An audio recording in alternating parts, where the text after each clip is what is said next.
नमस्कार, सीधी लकीर विद धीरेन्द्र पुंडीर में आप सभी का एक बार फिर से स्वागत है। आज भी सभी की निगाहें ढूंढती रही कि आखिर कांग्रेस की वो टैली कब आने वाली है जिसमें राहुल गांधी और प्रियंका गांधी का नाम लिखा हो, क्योंकि बीजेपी अपनी उन दोनों सीटों पर उम्मीदवार घोषित कर चुकी है जिन पर अभी तक सबकी निगाहें टिकी हुई थी। यानी हम बात कर रहे हैं कैसरगंज और रायबरेली की। बीजेपी ने बृजभूषण शरण सिंह का टिकट काट दिया है। ये एक बड़ी खबर हो सकती है, लेकिन 1996 में भी उनका टिकट कटा था और उनकी पत्नी केतकी सिंह को टिकट दिया गया था, जिससे वो 80,000 वोटों से जीती थी। आरोपों से घिरे थे उस वक्त भी, तब टिकट कटा था। और इस बार भी यौन शोषण, जो पहलवान थे, जो महिला पहलवान वहां गए थे विदेशों में, उनको लेकर जिस तरह से शुरू हुआ मामला और उसके बाद अब उनके खिलाफ चार्जेस फ्रेम होने हैं, तो लिहाजा पार्टी उनको समझाने में कामयाब हुई है कि आपको टिकट देने में जोखिम है, लेकिन आपके बेटे को टिकट दिया जा सकता है। और आखिर में लड़ने के बाद बृजभूषण शरण सिंह ने इस बात को मान लिया। उधर दिनेश प्रताप सिंह का टिकट हुआ रायबरेली में। वहां भी इंतजार किया जा रहा था कि कब तक ये टिकट अनाउंस हो, ताकि बीजेपी के टिकट से पहले कांग्रेस का कोई टिकट आ जाए, उम्मीदवार आ जाए, और उसके मुकाबले बीजेपी अपनी तरफ से ये टिकट अनाउंस करे। शुरू में बहुत सारी बातें हुई, मनोज पांडे से लेकर अलग अलग नाम चले, लेकिन आखिर में पार्टी 2019 में सोनिया गांधी को टक्कर देने वाले और पूर्व कांग्रेसी दिनेश प्रताप सिंह को ही टिकट थमा दिया। वो टिकट इसके बाद मुझे लगता है कि अब कांग्रेस को इन पर अपने प्रत्याशी को देने में किसी किस्म का संकोच नहीं होना चाहिए। उधर कैसरगंज की दुविधा भी समाजवादी पार्टी और कांग्रेस की खत्म हो गई है, वहां भी कोई कैंडिडेट जल्दी आ सकता है। लेकिन आज बातचीत इस पर नहीं हो रही है, क्योंकि इस पर हम लोगों ने विस्तार से बातचीत की कि पार्टी और बृजभूषण शरण सिंह और इन तमाम तिलिस्म में, जो चाहे वो प्रियंका गांधी का हो या फिर राहुल गांधी का अमेठी और रायबरेली का चुनाव न लड़ना, उसके पीछे की कहानी क्या है। लेकिन आज की कहानी दूसरी है, क्योंकि चुनाव में एक के बाद एक जिहाद से शुरू हुआ मामला अब कत्लेआम तक पहुंच गया है, उनको नदियों के अंदर फेंकने तक पहुंच गया है। टीएमसी के एमएलए हुमायूं कबीर का बयान काफ़ी आपत्तिजनक था, जिसमें उन्होंने पूरे उन लोगों को, हिंदुओं को खासतौर से उनका निशाना था। उन्होंने कहा कि कितने धान में कितना चावल होता है, देख लेंगे 2 घंटे में। अगर मैंने तुम लोगों को भागीरथी गंगा में ना बहा दिया तो राजनीति से संन्यास ले लूँगा, यहाँ रहना छोड़ दूंगा या यहाँ रहना छोड़ दूंगा। मुर्शिदाबाद जिले में तुम 30% हो और हम 70% हैं। यहाँ तुम बचे हो तो काजीपारा इलाके मस्जिद तोड़ते हो, मत भूलो मुसलमान भाई हाथ पे हाथ रखें। मैं बीजेपी को होशियार रहने के लिए कहता हूँ। ये आप जो देख रहे हैं, ये बयान उस तरह का बयान है। आखिरकार बीजेपी पर प्रधानमंत्री मोदी जब ये कहते हैं कि कहीं पाकिस्तान में खुशी मन रही है अगर बीजेपी हारती है, अगर जो कांग्रेस खत्म हो रही है, तो पाकिस्तान में रोना पीटना मचा हुआ है। लेकिन जो बयान आपको सुनते हैं विपक्षी नेताओं की तरफ से, उन सब में आपको याद होगा एक बयान जो फर्रुखाबाद से आया, जिसमें जिहाद, वोट जिहाद की बात की गई है। जिहाद को लेकर हिंदुस्तानी समाज पहले से बहुत सारे ससोपंज में रहता है, यानी अलग अलग असमंजस उसके जहन में तैरते हैं, अलग अलग बयान हैं। आपको याद होगा अकबरुद्दीन ओवैसी का वो बयान, जिसमें सिर्फ वो 15 मिनट के लिए पुलिस हटाने की बात करते हैं और उसके बाद वो फिर सब कुछ ठीक कर देने की बात करते हैं। रजाकारों की कहानी लोगों के जहन में याद है, भैरवपल्ली उस गांव की वो दर्दनाक दास्तां भी, जिसमें हिंदुओं के गांव पर जिस तरह से रजाकारों ने महिलाओं के साथ रेप किए, पुरुषों को कत्ल किया और महिलाओं को बहुत सी कुएं में कूदना पड़ा। ये सब रजाकारों से रिश्ते रखती हुई पार्टी ओवैसी का एक पुराना इतिहास है। लेकिन इस चुनाव में आखिर ये सब चल क्या रहा है, क्योंकि ये ज़रूर है कि जिहाद या उस पर प्रधानमंत्री भी मुस्लिम जो उस पर है अटैक कर रहे हैं, जो कई सारे जिहादी संगठनों के बारे में बताते हुए, ख़ास तौर से उनका निशाना वो रहता है जो पाकिस्तान के साथ या आईएसआईएस जैसे संगठनों की बात करने वाले लोगों के लिए है। और उन तमाम विपक्षी पार्टियों के तुष्टीकरण पर हमला बोलते हैं, लेकिन विपक्षी पार्टियों की तरफ से जो कैंडिडेटरशिप है वो तो सीधे हिंदुओं पर ही हमला बोलकर ख़त्म करना या इस तरह के जिहाद जैसे शब्दों का इस्तेमाल करती। इससे फ़ायदा किसको है? क्या वाकई एक मुस्लिम मेंटलिटी का वोट इस तरह से हासिल किया जाता है? अब तक के चुनाव में किस तरह से ये वोट मिलता रहा है? क्या वाकई इस तरह के फंडामेंटलिस्ट स्टाइल में दिए गए बयान विपक्षी पार्टियों को फ़ायदा पहुंचाते हैं? तुष्टीकरण की जो एक लाइन थी उससे कहीं आगे अब चला गया ये एरिया। इस पर बातचीत करने के लिए मेरे साथ मेरे सहयोगी तापस जुड़ चुके हैं, उनसे मुलाकात होगी। मेरे साथ दीक्षित जी फर्रुखाबाद से जुड़ रहे हैं और मेरे साथ जुड़ेंगे सीनियर पत्रकार वीरेंद्र जी। अभी मेरे पास वीरेंद्र भट्ट जी जुड़ चुके हैं, मेरे पास तापस जुड़ चुके हैं। तापस, शुरुआत आप ही से है। आखिर ये बात लगातार कही जा रही है, जब से बीजेपी वहां पहुंची है बंगाल में, इस ताकत में पहुंची है, क्योंकि उससे पहले तो कांग्रेस, सीपीएम और टीएमसी जो बाद में बन के सामने आई, वही सब आपस में फैसला कर लिया करती थी कौन जीत रहा है कौन हार रहा। लेकिन बीजेपी के जाने के बाद ये डिवाइड बहुत तकड़ा हुआ। और संदेश खाली जैसे, या फिर आपने जब हम लोग पिछला चुनाव कवर कर रहे थे विधानसभा का, उसके बाद आपने देखा रिजल्ट के बाद जिस तरह से मास लेवल पर हमले हुए, रेप्स हुए और लोगों को घर छोड़ना पड़ा, उसमें भी हिंदू मुसलमान का बहुत बड़ा चक्कर था। इस बयान को कैसे देखते हैं? क्योंकि खासतौर से ये मुर्शिदाबाद जिले में दिया गया है, कालियाचक आसपास ही है। बहुत सारे दर्शकों को कालियाचक के बारे में भी आप बताएं तो शायद उनको अच्छा जानकारी मिलेगी कि आखिर बंगाल में ये हो क्या रहा है। जी तापस जी, देखिए पश्चिम बंगाल में 2000 के चुनाव में नतीजे आने के बाद बीजेपी जब यहाँ पर 18 सीट जीतकर उन्होंने एक जगह दिखा दिया कि बीजेपी को हम एक अहम पार्टी के रूप में हम देखने जा रहे हैं अगले 5 साल। वही हमने देखा, धीरे धीरे बीजेपी अपना इनरोड्स बना। लेकिन बीजेपी आने के साथ जो पॉलिटिक्स यहाँ पे अब देखने को मिल रहा है कि वह ध्रुवीकरण की पॉलिटिक्स, पोलराइजेशन की पॉलिटिक्स। और ये पोलराइजेशन पॉलिटिक्स बहुत हद तक जो मुस्लिम बहुल इलाके हैं उन इलाकों में कांग्रेस को काफ़ी फ़ायदा दिया है, लेकिन साथ में एक डैमेज भी किया। अगर आप बशीराट की बात करें, बशीराट में जब दंगे हुए थे उस समय ये लग रहा था कि शायद ये ध्रुवीकरण का जो फ़ायदा है वो तृणमूल कांग्रेस को मिलेगा। लेकिन ये देखा गया कि जो हिंदू वोट है वो काफ़ी ज़्यादा कंसोलिडेट हो गए बीजेपी के पक्ष में। इसलिए बीजेपी और तृणमूल कांग्रेस ये दोनों ही पार्टी ध्रुवीकरण की राजनीति में पूरी तरीके से उतर गया है। उन्हें यह लगता है कि कहीं अगर माइनॉरिटी वोट बैंक या फिर हिंदू वोट बैंक दोनों को कंसोलिडेट करने की जाए तो उन्हें फ़ायदा है। अगर मुर्शिदाबाद की बात करें, मुर्शिदाबाद, मालदा में सूजापुर, कालियाचक, ये सब इलाके आते हैं जो जिन्हें नोटोरियस इलाकों में गिना जाता है। आए दिन कोई ना कोई वजह से वहाँ पे हिंसा होती है। ये बॉर्डर लाइन इलाके हैं, इंडिया और बांग्लादेश बॉर्डर के काफ़ी नज़दीक है ये इलाके, ये नोटोरियस माने जाते हैं। साथ में मुर्शिदाबाद के जंगीपुर, बहरमपुर, डोमकौल, रानीनगर, ये सब इलाका माइनॉरिटी डोमिनेटेड इलाके हैं। कांग्रेस से जो रवैया या कांग्रेस के उम्मीदवार जो रवि रंजन चौधरी बहरमपुर से हैं, उनका रवैया अगर देखा जाए तो कहीं ना कहीं एक नर्वसनेस दिख रहा है। वो इस बार बहुत जल्दी गुस्सा हो रहे, कभी मीडिया पर हमला कर रहे, कभी बूम माइक को तोड़ दे रहे। तो एक नर्वसनेस उसमें है, तो क्योंकि उनको ये लगता है कि ध्रुवीकरण की वजह से जो वोट है वो बीजेपी और तृणमूल के बीच बट सकता है, तो इसमें लॉस कांग्रेस का है। और तृणमूल कांग्रेस बाखुदी ये जानती है कि ये सारे इलाके जो है, रानीनगर, डोमकौल, जंगीपुर, बहरमपुर, ये सब माइनॉरिटी डोमिनेटेड इलाके हैं। अगर माइनॉरिटी वोट बैंक की जाए तो डोमिनेटेड इलाके हैं, अगर माइनॉरिटी वोट बैंक की जाए तो आप बात की जाए कहीं ना कहीं ममता बनर्जी का एक सॉलिड वोट बैंक, एक कंसोलिडेटेड वोट बैंक माना जाता है, एक पुख्ता वोट बैंक।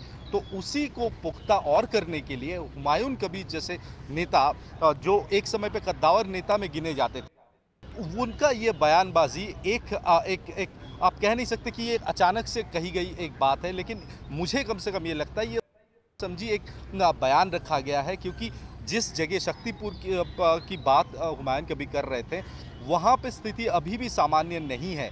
हाईकोर्ट ने पिछले हफ्ते ही आशंका जताई थी कि जो स्थिति वहाँ पर इस समय बनी हुई है, क्या वहाँ पे चुनाव करवाया जा सकता है या नहीं, वरना चुनाव पीछे करना चाहिए, चुनाव का जो दिन है वो पीछे करना चाहिए। इसको लेकर चुनाव आयोग को सोच करने के लिए कहा जा रहा था। हालांकि ये हाई कोर्ट का ऑब्जर्वेशन था, कोई ऑर्डर नहीं था। तो आप समझ सकते हैं कि सिचुएशन वहाँ पे कितना ज़्यादा है। और उस वोलाटाइल स्थिति में खड़े होकर तृणमूल कांग्रेस के एक कद्दावर नेता और एक एमएलए, एक विधायक इस तरह का बयान सामने रखते हैं, तो आप क्या समझ सकते हैं कि क्या ये जस्ट कहने की बात उन्होंने कही?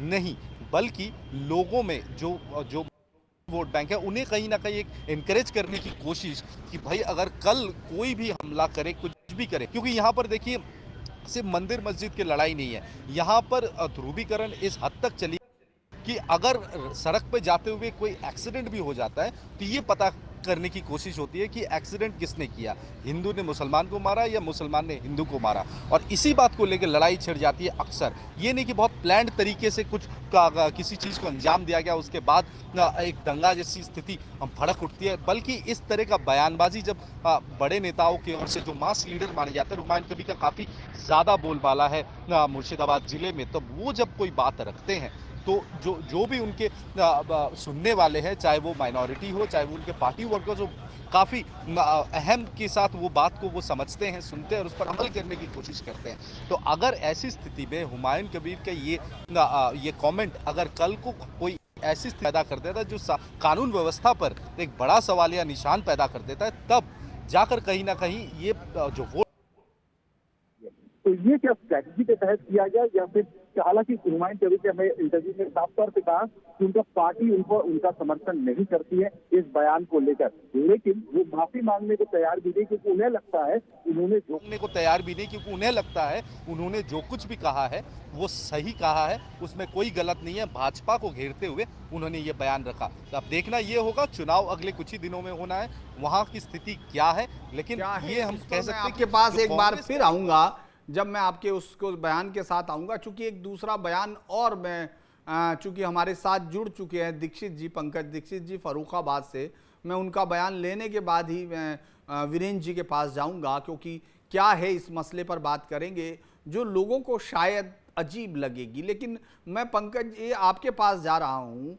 सलमान खुर्शीद, प्रधानमंत्री ने इस बात का जिक्र किया है बाकायदा कि ये कोई ऐसी फैमिली नहीं है जो कोई पढ़ाई लिखाई नहीं हुई या मदरसे से एजुकेटेड हो या तमाम चीजें, ये एक हाईली एजुकेटेड फैमिली है जिसने इस देश के सर्वोच्च पदों पर बैठे हुए लोगों को जन्म दिया। वही मारिया अगर ये कहती हैं वोट जिहाद करना है, और जिहाद को लेकर बहुत सारे इस देश में कम से कम बहुत सारा इतिहास का पन्ना आपको अलग अलग दिखाई देता है। पंकज जी का संपर्क अभी देखना होगा कि हाँ, तो पंकज जी आप बता पाएंगे कि ये स्ट्रेटजी है, ये अनायास है, या अलग अलग तरीके से, जैसे हम लोग देख रहे हैं बहुत सारे वीडियो वायरल हो रहे हैं, अपनी कम्युनिटी को खड़ा करने के लिए, ध्रुवीकरण के लिए जो ताकत लगाई जा रही है उसका हिस्सा है? मैं सलमान खुर्शीद को जानता हूं, पिछले 20 साल से पत्रकारिता यहाँ कर रहा हूँ। ये एक बहुत ही सोची समझी रणनीति है। सलमान खुर्शीद एक बहुत ही विद्वान अधिवक्ता है सुप्रीम कोर्ट के, और वो ये जानते हैं कि चुनाव के दौरान जो भी वक्तव्य दिए जाते हैं उनमें जो मुकदमे होते हैं वो वॉलेंट्री मुकदमे होते हैं। लिहाजा ऐसी कोई चीज बोल देने से अगर मीडिया में सुर्खियां बनती हैं, चर्चा में आता है, देश में चुनाव के दौरान हम मीडिया का एक भाग खींचते हैं अपनी तरफ है, तो इसमें कोई दिक्कत नहीं होगी। और सिर्फ ये एक प्लानिंग के तहत अपने लोगों को समझा के उनसे बुलवाया गया। सलमान खुर्शीद इससे पहले भी कई बार कंट्रोवर्शियल बयान चुनाव में देते रहे हैं और उनके खिलाफ मुकदमे भी होते रहे हैं। और इस बार उन्होंने अपनी भतीजी के अपनी मौजूदगी में उनकी भतीजी ने ये वक्तव्य दिया कि वोट जिहाद करना है। ये फर्रुखाबाद की जो राजनीति है 100% जातिगत राजनीति और धर्म के आधार पर राजनीति होती है। यहाँ पर सलमान खुर्शीद एक बड़ा भाग मुस्लिम वोटों का हमेशा लेते रहे हैं, और इस बार वोटों को उन्हें समाजवादी पार्टी की ओर मोड़ना है। लिहाजा जो उनकी भतीजी है वो समाजवादी पार्टी की महासचिव है, यहाँ पर जिला महासचिव है, और उनको उनके द्वारा ये वक्तव्य दिलाने का मतलब सिर्फ यही था कि वो सुर्खियां बटोरे और अपनी कम्युनिटी को अपनी तरफ इकट्ठा करके लेकर आए। और इसमें कोई भी अनवांटेड मैसेज नहीं है कि ये गलती से हो गया है, और इसीलिए ऐसी कोई माफी मांगने वाली जैसी बात उनकी तरफ से नहीं होगी। लेकिन उनको क्या चुनौती कोई है? ऐसी तो कोई चुनौती नहीं दिख रही है कि उनको मुस्लिम वोटर्स में दिक्कत हो, उनको तो ऐसा नहीं दिख रहा। फिर ये बयान, इस तरह का मैसेज क्या है? देखिए, जैसा कि उत्तर प्रदेश का सिनेरियो है कि मुस्लिम समुदाय के लिए ये फैसला करना कि वो बसपा की ओर जाएं या समाजवादी पार्टी की ओर वोट दें, तो ये दो केंद्र यहाँ पर बनते आकर के हैं। लिहाजा चुनौती सिर्फ यही है कि तो मुस्लिम वोटों का पूरा भाग समाजवादी पार्टी की ओर आए। सिर्फ ये उनके लिए चुनौती है यहाँ पर। नो जी। डाउट कि यहाँ पर जो भारतीय जनता पार्टी के प्रत्याशी मुकेश राजपूत चुनाव लड़ रहे हैं, उनकी जाति का एक बड़ा वर्ग यहाँ पर रहता है, और उसके आधार पर भारतीय जनता पार्टी का उनको वोट मिलता है, और वो तीसरी बार सांसदीय के लिए चुने जाने वाले हैं, या जो भी फैसला होगा। तो मुस्लिम वोट ही सबसे ज्यादा प्रभावशाली होंगे कि चुनाव वो जीत रहे हैं या वो चुनाव हार रहे हैं।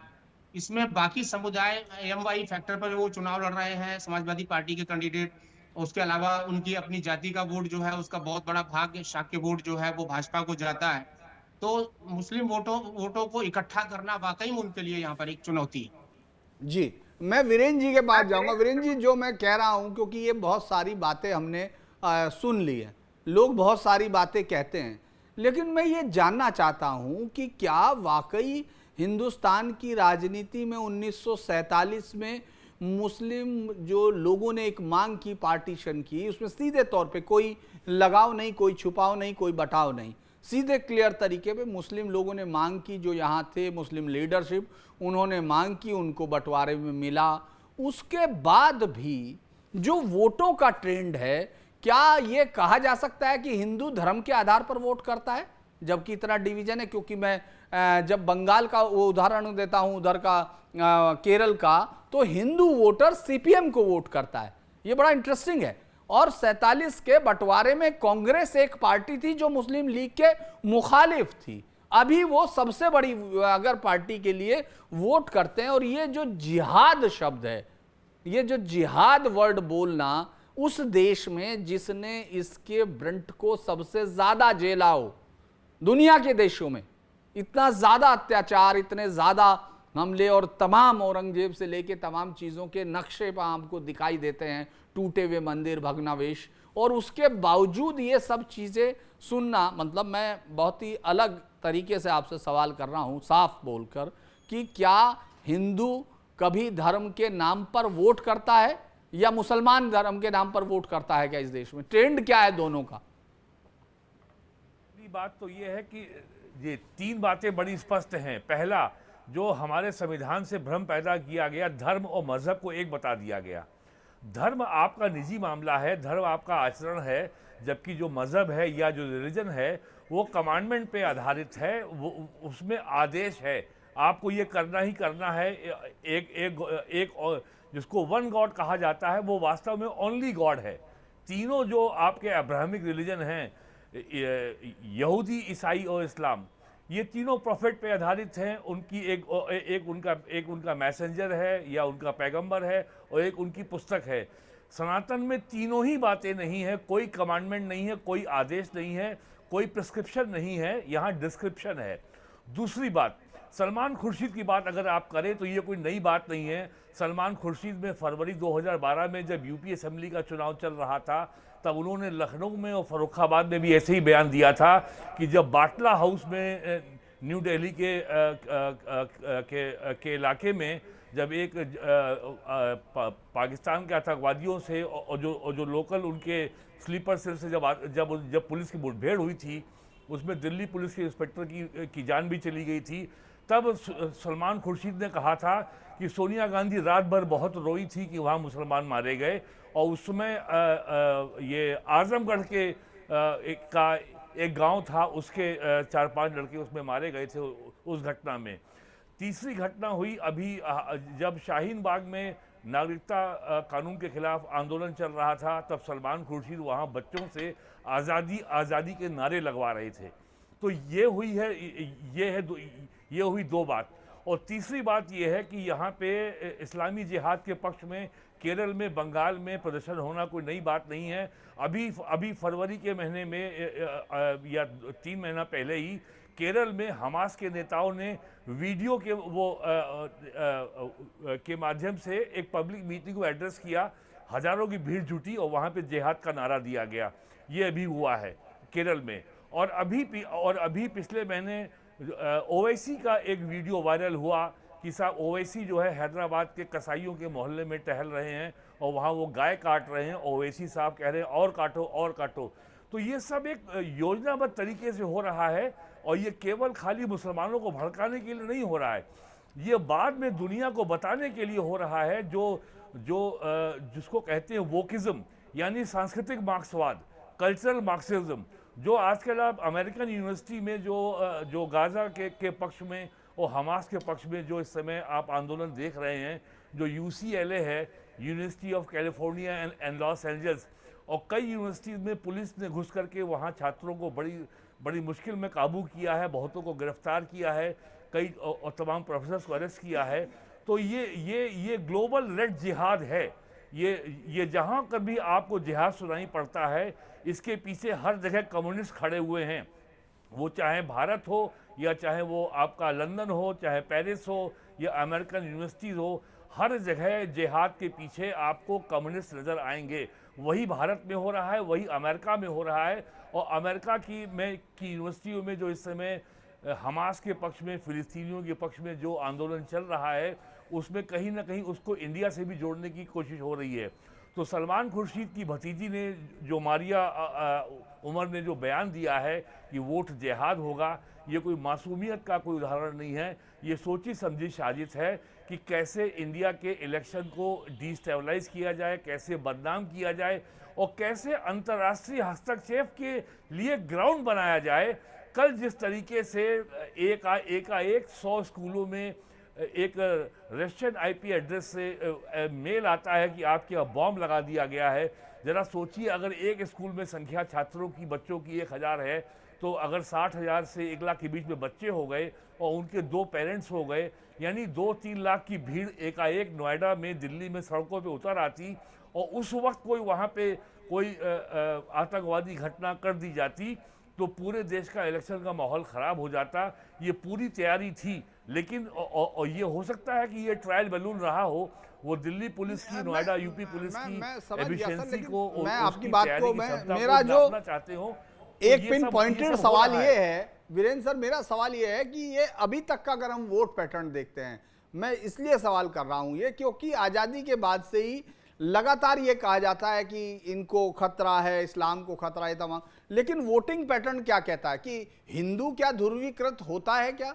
जो 70 इस देश में 85-80% हिंदू है, क्या वो कभी ध्रुवीकृत हुआ है क्या? डाटा कहता है क्या? और क्या मुस्लिम भी उसी तरह वोट पैटर्न करता है जैसे हिंदू वोट पैटर्न करता है? जिस तरीके का मजहब की बुनियाद पे कम्युनल पोलराइजेशन मुसलमानों का होता है, वैसा हिंदुओं का हो ही नहीं सकता, क्योंकि हमारे यहाँ इस तरीके की जो है, जो हमारा धर्म है, जो हमारी संस्कृति है, वहाँ किसी के प्रति नफरत नहीं है। हम किसी को काफिर नहीं कहते, हम किसी को गैर नहीं कहते, हम किसी को वाजिबुल कत्ल नहीं कहते, हम तो वसुधैव कुटुंबकम को मानते हैं। तो भारत में जाति पोलराइजेशन तो होता है, कभी एक्सट्रीम परिस्थितियां हो गई, जैसे 93 में इलेक्शन हुआ था असेंबली का, बाबरी मस्जिद डेमोलिशन के बाद, तो ऐसा कुछ इलाकों में देखने को मिला था, वो भी शहरी क्षेत्रों में। लेकिन धार्मिक आधार पर पोलराइजेशन यहाँ कभी होता ही नहीं है। जो लोग ऐसा मानते हैं, ये समस्या केवल उनकी ये है कि वो धर्म और मजहब और धर्म और रिलीजन को वो एक मान लेते हैं, ये समस्या होती है। तो ऐसा कोई पोलराइजेशन यहाँ नहीं होता है। ये सब जो हरकतें आप हो रही हैं बंगाल में, केरल में, या सलमान खुर्शीद के द्वारा या उनकी भतीजी के द्वारा, ये केवल मुसलमानों को मजहबी बुनियाद पे इकट्ठा करने की कोशिश ही नहीं है। इंटरनेशनल प्लेटफॉर्म पे भारतीय चुनाव को, भारतीय लोकतंत्र को बदनाम करने की साजिश है। और जो CEO, जो प्रसार भारती के फॉर्मर CEO थे शशि शेखर वेम्पाती, उन्होंने तो विदेशी अखबारों में छपे हुए 5000 आर्टिकल का कंपाइल करा करके एक स्टडी भी कराई है। और अभी हाल में 10 दिन पहले सैम पिट्रोडा का एक ट्वीट भी आया है जिसमें उन्होंने Britain, France, America, Canada, Israel और ऑस्ट्रेलिया, न्यूजीलैंड के अखबारों में जितनी बहुत ही poisonous anti Hindi, anti India, anti Modi, anti BJP, anti Hindu जो रिपोर्ट छपी हैं कि लोकतंत्र खत्म हो जाएगा, लोकतंत्र बर्बाद हो जाएगा, तो पूरे दुनिया में ग्लोबल डीप स्टेट की ओर से ये कोऑर्डिनेटेड कैंपेन चल रहा है। और उसी के ये टूल्स हैं जो इंडिया में हो रहा है, जो फर्रुखाबाद में हो रहा है या जो बंगाल में हो रहा है, ये सब उसके प्रॉक्सीज हैं। एक बार कहीं ना कहीं मैं तापस के पास जाऊंगा, क्योंकि तापस ये बात आप मुझे बता पाएंगे, क्योंकि सवाल बहुत सीधा है, मैं कोई लाग लपेट के साथ नहीं पूछ रहा हूं और उसको कोई शुगर कोटेड भी नहीं कर रहा हूं। आपने इतने सालों से वहां रिपोर्टिंग की, लगभग 2.5 दशक आपका हो गया। इस्लामिक जो वोटिंग पैटर्न है वहां का, जो मुस्लिम लोगों का है और हिंदुओं का वोट पैटर्न है, उन दोनों में क्या कोई अंतर है? क्योंकि अगर हम लोग ध्रुवीकरण की बात कर रहे हैं और वो कह रहे हैं कि हिंदुओं को ध्रुवीकृत किया जा रहा है, तो वोटिंग पैटर्न क्या है वहां का, वो क्या कहता है? जी देखिए, पश्चिम बंगाल की वोटिंग को अगर आप बात देखें तो कांग्रेस या लेफ्ट के ज़माने में, कांग्रेस के ज़माने में जो माइनॉरिटी वोट बैंक है कांग्रेस के पक्ष में रहा है, लेकिन लेफ्ट के ज़माने में ऐसा हालांकि ये ट्रेंड 2016 के हमें देखने को मिल रहा है कि कहीं ना कहीं तुष्टीकरण इस लेवल पर किया जा रहा है कि ध्रुवीकरण का जो रिफ्लेक्शन है वो हमें देखने को मिल रहा है। कभी बीजेपी हिंदू वोट बैंक को कंसोलिडेट करना चाहती है, तो Trinamool Congress minority vote bank को कंसोलिडेट करना चाहती है। लेकिन अगर आप माइनॉरिटी वोट बैंक का ट्रेंड देखें, अगर कोलकाता शहर की अगर अर्बन एरिया की बात करें, अर्बन एरिया में ध्रुवीकरण का बहुत ज़्यादा असर नहीं होता है। बहुत ज़्यादा इलाकों में होता है मुर्शिदाबाद, मालदा, नदिया, 24 परगना जो माइनॉरिटी डोमिनेटेड इलाके हैं, उन जगह पर, क्योंकि पिछले कुछ सालों में पश्चिम बंगाल में अगर आप की बात करें तो दंगों का इतिहास है, लेकिन पिछले 2 या 3 दशकों में जो दंगे हमने हैं उसके कंपैरिजन में अगर पिछले 5 साल की बात करें तो यहाँ दंगे बहुत ज़्यादा हुए हैं। और जब भी दंगे होते हैं कहीं ना कहीं हिंदू बैंक कंसोलिडेट होता है यूपी की तरफ, जो मुस्लिम वोट है वो कंसोलिडेट होता है कांग्रेस के ओर। लेकिन राजनीतिक दल जो है, ये सारे राजनीतिक दल को पता है कि इनका वोटिंग पॉकेट्स कौन से हैं। जहाँ जहाँ वोटिंग पॉकेट्स है वहाँ वहाँ विवाद करा करके दो समुदायों को हमने देखा है कि भिड़ते हुए, और इसके पीछे एक पॉलिटिकल स्ट्रेटजी ज़रूर काम करता है, क्योंकि जब भी कभी किसी जगह पर दंगे होते हैं वहाँ ध्रुवीकरण देखने को मिलता है, वहाँ पोलराइजेशन बहुत ज़्यादा हो जाता है, तो तभी जो वोट बैंक है वो स्प्लिट हो जाता है। लेकिन ये पश्चिम बंगाल के वोटिंग पैटर्न नहीं रहा है, लेकिन पिछले 5, 6 या 8 सालों में ये पैटर्न चेंज होते हुए हम देख रहे हैं, क्योंकि पश्चिम बंगाल में यहाँ जो माइनॉरिटी वोटर्स हैं उनके जहन में ये घुसाया जा रहा है कि मेरी बात शायद सही से वो नहीं हो रही। मैं क्लियर पूछ रहा हूं कि क्या मुस्लिम वोट एम ब्लॉक, मतलब एक साथ इकट्ठा होकर वोट करता रहा है पहले भी? क्योंकि ये तो तय है कि हिंदू में डिवीजन होना है, नहीं तो जो पार्टी हिंदू वोट ले लेगी वो तो एक तरफा जीत ही जाएगी। लेकिन क्या मुस्लिम वोट का जो पैटर्न है लंबे समय से वो कैसा दिखता है? क्या वो भी इसी तरह से डिवाइड होता है कि नहीं मेरा कैंडिडेट होगा या मेरी जाति के हिसाब से होगा, ऐसा होगा, या फिर एक धर्म के आधार पर वोट पड़ता है?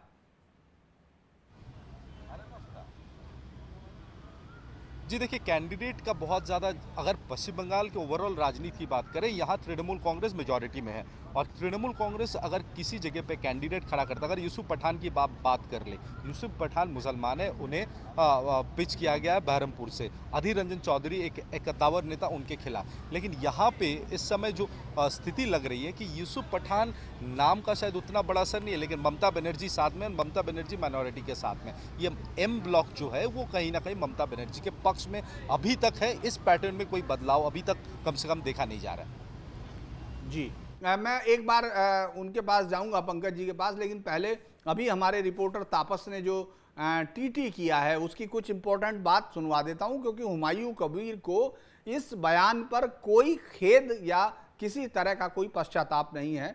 वो सुन लेते हैं जरा।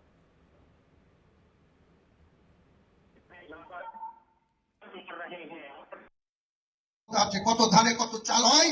2 ঘন্টার মধ্যে তোমাদেরকে যদি ভাগীরথীর গঙ্গায় না ফেলতে পারি, রাজনীতি থেকে সরে যাব, শক্তিপুর এলাকায় বসবাস করা বন্ধ করে দেবো। এখানে তোমরা হাতির পাঁচ পা দেখেছো, কিন্তু যদি ভেবে থাকো যে 30% লোক মুর্শিদাবাদ জেলায় আর আমরা 70%, এখানে কামনগরে তোমরা বেঁচে আছো বলে কাজীপাড়ার মসজিদ ভাঙবে আর বাকি এলাকার মুসলমান ভাইরা হাত গুটিয়ে বসে থাকবে, এটা কোনোদিন হবে না। বিজেপিকে আমি হুঁশিয়ার করে দিয়ে বলছি, কোনোদিন হবে না। माफ़ कीजिए, मैं चूंकि हमारे अभी रिपोर्टर ने जो इंटरव्यू लिया था वो लूट अभी नहीं हुआ, खुद तापस अभी इंटरव्यू लेके आए थे और हुमायूं कबीर से बात की थी, जिसने साफ तौर पर कहा कि मैं इसके लिए कोई माफ़ी नहीं मांगूंगा, क्योंकि वो जानते हैं इन बयानों से उसके समर्थकों में एक बहुत और खुशी की लहर होगी। क्योंकि मैं जो सवाल पूछना चाह रहा था वो सवाल मुझे लगता है कि बचते हैं लोग, मैं अभी आगे जाऊंगा वीरेंद्र जी के पास, लेकिन मैं पहले पंकज जी से पूछ रहा हूँ। पंकज जी, ऐसा क्या है वहाँ मुस्लिम वोटों का, अगर आप बताएं कि क्या मुस्लिम वोट भी इसी तरह से डिवाइड होता है जैसे हिंदू अलग अलग कास्ट में वोट करता है, या एकदम अलग अलग हो जाता है कि 70% हिंदू इधर हो गए, 80% और मुस्लिम एक तरफ? क्या पैटर्न है वहाँ का? देखिए, फर्रुखाबाद का जो वोटिंग का जो पैटर्न है, खासकर अगर हम हिंदू और मुस्लिम का अलग करें, तो हिंदू जो वोट है उसका कैंडिडेट जो जाति का होता है और जो पार्टी के जाति के हिसाब से वोटिंग होती है, वो वोटिंग पैटर्न पर करते ही करते हैं। मसलन अगर कोई यादव खड़ा है तो यादव परसेंटेज वोट ले जाएगा, चाहे वो समाजवादी पार्टी से हो, चाहे वो भारतीय जनता पार्टी से हो, तो उसको कुछ भाग यादव का मिलेगा। लेकिन मुसलमानों के केस में चूंकि केवल धर्म के आधार पर वोट का डिवीजन और पोलराइजेशन होता है, उसके अंदर कोई फैक्टर्स नहीं काम करते, तो वो डिपेंड करता है कि जो पार्टी के कैंडिडेट्स खड़े हैं, आमतौर पे बहुजन समाज पार्टी और समाजवादी पार्टी, इन दोनों को ही मुस्लिम वोट मिला करता है। अब मुस्लिम, अगर वो बहुजन समाज पार्टी का कोई कैंडिडेट मजबूत खड़ा है, वो एक रीडिंग करते हैं कि कौन सा कैंडिडेट भारतीय जनता पार्टी को हरा पाएगा, और तो उसी ओर डाइवर्ट होते हैं। पिछले पैटर्न में भी यही नजर में आया था, और वर्तमान में चूंकि बहुजन समाज पार्टी ने आया है और समाजवादी पार्टी का अलायंस के साथ चुनाव हो रहा है, तो जाहिर सी बात है कि जो वोटिंग का पैटर्न है वो दो तरफ जाने का चांस बनेगा। या तो बहुजन समाज पार्टी की ओर वो वोट करें या वो समाजवादी पार्टी की ओर करें। बहुजन समाजवादी पार्टी का जो वोट है, उसका कैंडिडेट अपने लिए कितना प्रभावशाली शो कर पाता है, अपने आप को कितना मजबूत दिखा पाता है, ये डिपेंड करेगा कि मुसलमान उसको वोट करे या नहीं करे। यही मेन कंपटीशन केवल यही है समाजवादी पार्टी और बसपा के बीच में, कि कौन जीता हुआ कैंडिडेट भारतीय जनता पार्टी को हराता हुआ कैंडिडेट नजर आए। और इसी की जद्दोजहद में एक तीखे बयान, एक कंट्रोवर्शियल पैटर्न शुरू होता है। और ये तो अभी शुरुआत है। सलमान खुर्शीद का अभी पहला ही दौरा था यहाँ पर। इससे पहले भी के चुनाव में उन्होंने खूब कंट्रोवर्शियल बयान दिए, नो डाउट। ऐसी कोई कभी कोई समस्या खड़ी नहीं हुई। मुकदमे होते हैं और चुनाव के बाद वॉलंटरी वो खत्म हो जाते हैं। तो पैटर्न सिर्फ यही बनता है कि कौन भारतीय जनता पार्टी को हरा रहा है, और उस जो कैंडिडेट भारतीय जनता पार्टी को हरा रहा है उसी को मुसलमान वोट करेगा इकट्ठा होकर के। और उस इकट्ठा करने के लिए, उस पोलराइजेशन को करने के लिए इस तरीके के बयानों का होना कोई नई बात नहीं है। और सलमान खुर्शीद तो अंतर्राष्ट्रीय लेवल के वैसे भी नेता रहे हैं, तो वो किसी भी देश के किसी कोने में कोई बयान देंगे तो उसका प्रभाव पूरे देश में जाता ही जाता है। और अभी पश्चिम बंगाल से अगर किसी ने कुछ कहा है, कल को राजस्थान से कोई कहेगा, तो ये पैटर्न जाएगा। और कांग्रेस पार्टी अपने आप को उससे सिर्फ यही पल्ला झाड़ेगी कि नहीं, हमारा ये पार्टी का बयान नहीं है। लेकिन सलमान खुर्शीद अपने आप में कांग्रेस पार्टी का एक इंडिया अलायंस का एक बड़ा फेस है, तो ये एक प्रभाव डालेगा ही डालेगा। और उनके कार्यकर्ताओं में, उनके मुस्लिम वर्ग में जोश पैदा होगा वोटिंग के लिए। तो ये पैटर्न कंटिन्यूस चलता ही रहता है यहाँ पर। और वोट जो है दो आसपास जाता है। भारतीय जनता पार्टी को मुसलमान वोट फर्रुखाबाद में नहीं मिलता है। यहाँ पर वोट या तो समाजवादी पार्टी को मिलेगा या मैं अभी प्रधानमंत्री जी को भी सुन लेते हैं कि वो क्या बोल रहे हैं लगातार इस पर। एक बार सुन लेते हैं, फिर मैं वीरेंद्र जी के पास जाऊंगा। जी। इंडी गठबंधन की एक और रणनीति की पोल उसके ही नेता ने देश के सामने खोल दी है। अब इंडी गठबंधन ने मुसलमानों से वोट जिहाद करने को कहा है। अब बताइए, हमने लव जिहाद सुना था, लैंड जिहाद सुना था और वोट जिहाद, और वो भी पढ़े लिखे मुसलमान के परिवार से बात आई है। सामान्य मदरसा से निकले हुए किसी बच्चे ने नहीं कहा है। हाईली क्वालिफाइड फैमिली और कांग्रेस के वरिष्ठ पद पर बैठे हुए परिवार, ये मुसलमान परिवार ने कहा है, नारा दिया है वोट जिहाद करो। आप जानते हैं ना जिहाद का मतलब क्या होता है? जिहाद किसके खिलाफ किया जाता है?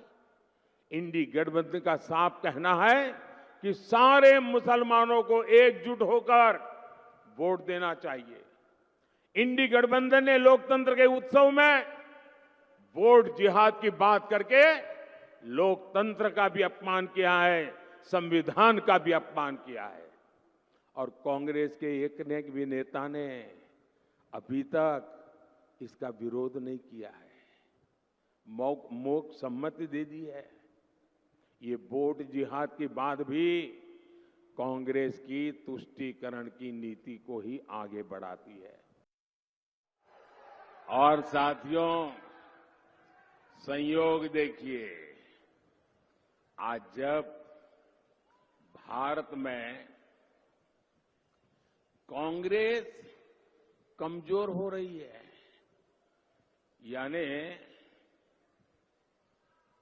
सूक्ष्मदर्शक यंत्र लेकर के भी कांग्रेस को ढूंढना मुश्किल हो रहा है। लेकिन मजा ये है कि यहां कांग्रेस मर रही है और वहां पाकिस्तान रो रहा है।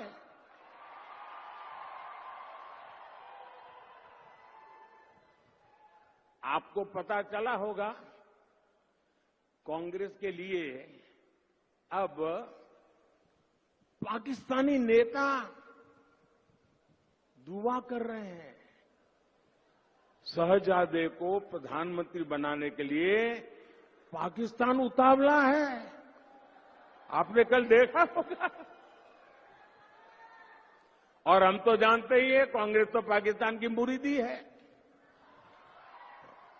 पाकिस्तान और कांग्रेस की ये पार्टनरशिप अब पूरी तरह एक्सपोज हो गई है। भाइयों और बहनों, देश के दुश्मनों को आज भारत में मजबूत सरकार नहीं चाहिए, उनको कमजोर सरकार चाहिए।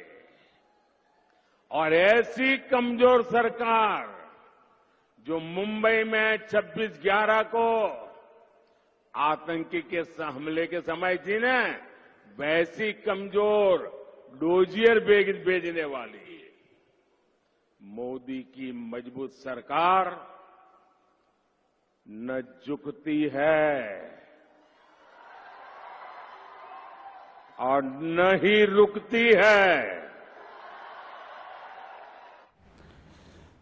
ये लगातार कहा जाता है कि हिंदू ध्रुवीकरण किया जा रहा है, हिंदू ध्रुवीकृत हो रहा है, लेकिन जब वोटिंग पैटर्न की बात की जाती है, जिस पर मैं बात कर रहा हूं और वीरेंद्र जी के पास जाऊंगा। वीरेंद्र जी, क्या आपको लगता है कि जहां 70%, 80% मुस्लिम वोटिंग परसेंटेज है, वहां बिल्कुल सीधा सवाल है, कोई उसमें मिलावट नहीं है या किसी तरह का शुगर कोटिंग नहीं है, आपको लगता है जैसे हैदराबाद में या मालाबार के उन हिस्सों में या फिर किशनगंज में, या उसमें आपको लगता है कि उन सीटों से हिंदू जीत सकता है, हिंदू उम्मीदवार,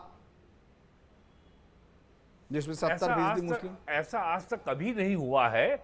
और एक कांग्रेस के बड़े नेता थे महाराष्ट्र के हमीद दलवई, उनके बेटे भी हाल तक राज्यसभा के मेंबर थे, शायद अभी भी होंगे, मुझे जानकारी नहीं है।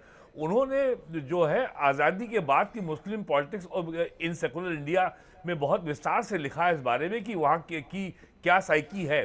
और जैसा मैंने कहा, प्राइम मिनिस्टर की स्पीच में भी आप देखिए, प्राइम मिनिस्टर ने भी भारत में जो कुछ भी मुसलमानों को पोलराइज करने के लिए जो कुछ भी हो रहा है, उन्होंने उसके पीछे विदेशी हाथ का हवाला दिया है। और इसके पहले भी प्राइम मिनिस्टर कह चुके हैं, विदेशी ताकतें, कुछ लोग मुझको पीएम बनते नहीं देखना चाहते। और आज उन्होंने और खुलासा कर दिया कि वो एक कमजोर सरकार चाहते हैं। तो मुसलमानों को तो हमेशा इस्तेमाल किया ही गया है। अब की बार उसमें नया एंगल ये जुड़ गया है कि इसके बहाने भारत के चुनावों की, भारत की लोकतंत्र के प्रति जो विश्व में जो विश्वसनीयता है उसको खंडित किया जाए। और प्रधानमंत्री मोदी लगातार ये कह चुके हैं भारत लोकतंत्र की जननी है। डेमोक्रेसी ये वेस्टर्न कॉन्सेप्ट है, ये यूरोपियन कॉन्सेप्ट है, कॉलोनियल कॉन्सेप्ट है। हमारा लोकतंत्र उनकी डेमोक्रेसी नहीं है। हमारे यहाँ तो 2500 साल से ज़्यादा पुराना इतिहास है लोकतंत्र का, और जो आज यूरोप में है वो तो अब्राहमिक आइडिया है जो हमारे लिए जो हमारा नहीं है। और फिर आपके सवाल पे आता हूँ कि बाकायदा लोग हमेशा कोशिश ये हो रही है, समाजवादी पार्टी के लोगों ने और इवन अखिलेश यादव ने ऑफ द रिकॉर्ड कहा है कि हमें ये कांग्रेस के साथ जो गठबंधन करना पड़ रहा है ये केवल मुस्लिम क्लर्जी, मुस्लिम लीडरशिप के दबाव में करना पड़ रहा है ताकि मुस्लिम वोट डिवाइड ना हो। और इसमें अब ये नया एंगल जुड़ गया है कि इसी के बहाने भारत के लोकतंत्र को कलंकित करो, उसकी विश्वसनीयता को खंडित करो। और जैसा पूरे विश्व में और पूरे वेस्टर्न वर्ल्ड में जो बयान चल रहा है, और आज ही खबर आई है ऑस्ट्रेलिया से कि किस तरीके से सो कॉल्ड इंडियन जो भारत के जासूसों को वहाँ से निष्कासित किया गया है। और हालांकि वहाँ पे ऑस्ट्रेलिया के होम मिनिस्टर ने, वहाँ के पीएम ने और भारत के विदेश मंत्रालय के प्रवक्ता ने, दोनों लोगों ने इस पर कोई टिप्पणी करने से इनकार किया है। लेकिन ये खबर दिल्ली के अखबारों में कुछ में छपी है अंग्रेजी में आज। तो बाकायदा ऑर्गेनाइज गेम चल रहा है, पोलराइजेशन भी करो, बीजेपी को जहां हरा सको हराओ, और साथ ही मोदी अगर जीत जाएं, सरकार बनाने की स्थिति में आ जाएं, तो ये कहो कि साहब ये चुनाव ही खंडित है। आप देख चुके हैं अभी एक हफ्ता पहले ईवीएम को लेकर के लोकतंत्र के ऊपर कितने सवाल खड़े करने का प्रयास किया गया। तो ये बहुत गहरा षड्यंत्र है जो अंतर्राष्ट्रीय स्तर पर संचालित हो रहा है, और जिसको कहा जाता है ग्लोबल डीप स्टेट जो चलता है आपके लंदन। प्रधानमंत्री वीरेंद्र जी, प्रधानमंत्री ने जिहाद शब्द को कहा है कि आप समझते हैं, तो जिहाद से आम आदमी क्या समझता है? जो प्रयोग किया है, इससे ये जिहाद शब्द का जो प्राइम मिनिस्टर ने आज उपयोग किया है, ये बताता है कि स्थिति कितनी गंभीर है और कितने भयानक स्तर का षड्यंत्र रचा जा रहा है। और अभी केवल 2 ही फेस हुए हैं पोल के चुनाव के, अभी 5 चरण बाकी हैं। तो प्राइम मिनिस्टर ने आज आगाह किया है, आज चेतावनी दी है और लोगों को कहा है कि जाएं डिक्शनरी खोलें और जिहाद का माने खोलें और समझें। और जिहाद हमेशा होता है जो नॉन बिलीवर है, जो अल्लाह रसूल को नहीं मानता, जो काफिर है, जो साफ साफ कहा गया है। इसमें कुछ छुपाने की बात है ही नहीं, ये तो डिक्शनरी मीनिंग है। और गूगल सर्च में कोई जाके देख ले जिहाद का माने क्या होता है और काफिर का माने क्या होता है, एनीबॉडी कैन अंडरस्टैंड। तो प्राइम मिनिस्टर ने आज इतना खुलासा करके अगर कहा है तो इसका स्पष्ट संकेत है कि अभी और षड्यंत्र होंगे। ये नोएडा के स्कूलों को ईमेल भेजने से के बाद से ये सिलसिला अभी रुकने वाला नहीं है। अंतिम चरण की चुनाव जो 1 जून को है तब तक ये चलेगा, और आज तो 2 मई है, अभी तो पूरे जो है 30 दिन बाकी हैं। तो ये प्राइम मिनिस्टर का ये कहना आज खोल करके पाकिस्तान का हवाला देना, और प्राइम मिनिस्टर ने यह भी कहा है कि पहले डॉजियर जाते थे, अब हम डोज देते हैं पाकिस्तान को। तो ये भी बात बहुत खुलासा उन्होंने आज कर दिया है। तो अब प्राइम मिनिस्टर ने जिस तरीके से एक हफ्ता पहले जो कहा था कांग्रेस के मैनिफेस्टो के बारे में कि ये पूरा मुस्लिम लीग का मैनिफेस्टो है, आज प्राइम मिनिस्टर ने जिहाद की बात कर दी है। तो इसको केवल सांप्रदायिक और या फासिस्ट कह के अब आप टाल नहीं सकते। इसका साफ साफ मतलब समझना पड़ेगा। और आप देखिएगा भारत में जो वोकिस्ट हैं, यानी आवाज की तारीख में कांग्रेस पूरी तरीके से कम्युनिस्ट पार्टी बन चुकी है। वो बिल्कुल उसका पूरा एजेंडा कल्चरल मार्क्सवाद है, सांस्कृतिक मार्क्सवाद है, जिसको अमेरिका में कहा जाता है वोकिज्म, और वो इंडिया में भी आ चुका है, बहुत मजबूत हो चुका है। जिस तरीके से लेस्बियन, गे, ट्रांसजेंडर, LGBTQ का एजेंडा दिल्ली में चल रहा है, और जिस तरीके से उसके ऊपर सुप्रीम कोर्ट में 2 महीने बहस चली, आपने देखा ही है। तो ये सब इंडिया में भी बहुत मजबूत हैं, और ये मेट्रो सिटी में बहुत मजबूत हैं, और तो इसी को देख ही रहे हैं। मैं एक बार मुख्यमंत्री योगी आदित्यनाथ ने भी आज काफी इस पर बोला है, यानी देश के चुनाव के सारे नई चीजें दिख रही हैं, वो अगर हमारे पास है, उस बाइट को अगर चलाना चाहें योगी आदित्यनाथ की, हम लोग उसको देखें। जी। भगवान शिव ने भी राम की उपासना की, दोनों एक दूसरे के पूरक हैं। स्वाभाविक रूप से कांग्रेस की वास्तविकता सामने आ रही है। भारत की सनातन परंपरा को अपमानित करना, उसको लांछित करना, भारत की आस्था के साथ खिलवाड़ करना, ये कांग्रेस की प्रवृत्ति है। ये जिस तरह से आज हम लोगों ने देखा, ये तमाम लोग मेरे साथ जुड़े, मैं आप सभी मेहमानों का बहुत बहुत धन्यवाद करता हूं। लेकिन इस पूरे मसले में ये सवाल ज़रूर बार बार खड़ा हो रहा है कि आखिर ये बात आती कहाँ से है। जब आप जिहाद जैसी बातें करते हैं, जब आप ये बात करते हैं इस्लाम खतरे में है, इसके लिए वोट देना है, पार्टी छाटी जाती है और फिर एक साथ वोट किया जाता है। दरअसल अगर हम लोग इस वोटिंग पैटर्न को देखें, हालांकि ये दुनिया में ये इस बात की दलील जरूर दी जाती है कि दुनिया में जहां भी माइनॉरिटी होती है वो एक तरफा वोट करती है। इसका उदाहरण कई जगह हिंदू वोट्स का भी लिया जाता है। लेकिन ये बात यकीनन काबिले गौर है और जिस पर बातचीत हो रही है कि जाकिर हुसैन के नाती, यानी हिंदुस्तान के इतनी बड़ी शख्सियत, प्रेसिडेंट के, जो आप सोचिए नाती के परिवार से अगर उसको जिहाद के साथ जोड़ा जाए, अफजाल अंसारी अगर भगत सिंह अशफाकुल्ला से मुकाबला करे मुख्तार अंसारी का, अगर जुल्मों की बात करे एक कैंडिडेट के चाचा मंच से कि किस तरह से जो आजम खान पर जुल्म हो रहा है, यानी ये तमाम चीजें, मैं फिर बार बार इस चीज को साफ कहने में मुझे लगता है ज्यादा सही होगा, क्योंकि प्रधानमंत्री जब जिहाद का ये कह रहे हैं कि इसका मतलब क्या है, साफ है, तो ये बहुत सारी चीजों की तरफ इशारा कर रहा है। और एक इशारा ये भी है कि 1947 में डिवीजन के वक्त, 1946 में जब चुनाव हुए थे तो लगभग 96% मुस्लिम वोटर्स ने कांग्रेस उन सीटों पर लड़ी थी जहां मुस्लिम्स के लिए सेग्रीगेट अलग अलग निर्वाचन क्षेत्र थे धर्म के, लेकिन उसमें पूरी तरह से 96% वोट मुस्लिम लीग को मिला। लेकिन डिवीजन के बाद इस वोटिंग पैटर्न के बदलने की बहुत ज्यादा उम्मीद थी। लेकिन अगर आप थोड़ा भी सरसरी तौर से देखते हैं तो बाकायदा एक तरीके से वोट करने की बातें हम लगातार सुनते हैं। और ये बात आती है कि अगर मुसलमान इतना है, उसमें ये नहीं लिखा जाता है कि मुस्लिम, तुर्क, पठान या ये इतना है और उसका वोट इतना जाना है, तो ये बात मुझे लगता है कि एक डर, एक तुष्टीकरण और उन लोगों को वोट का इस तरह का बोलने का मौका देती हैं जो इस पूरे मसले को धर्म से जोड़ते हैं। और आखिर में मुस्लिम एक वोट बैंक के तौर पर एक तरफ, ज्यादातर अगर आप देखेंगे तो वही कारण दिखाई देते हैं जब वो एक साथ वोट करते दिखते हैं। आज सीधी लकीर विद धीरेन्द्र पुंडीर में बस इतना ही।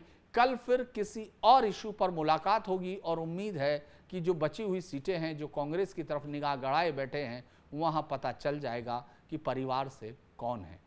आज के लिए इतना ही। नमस्कार।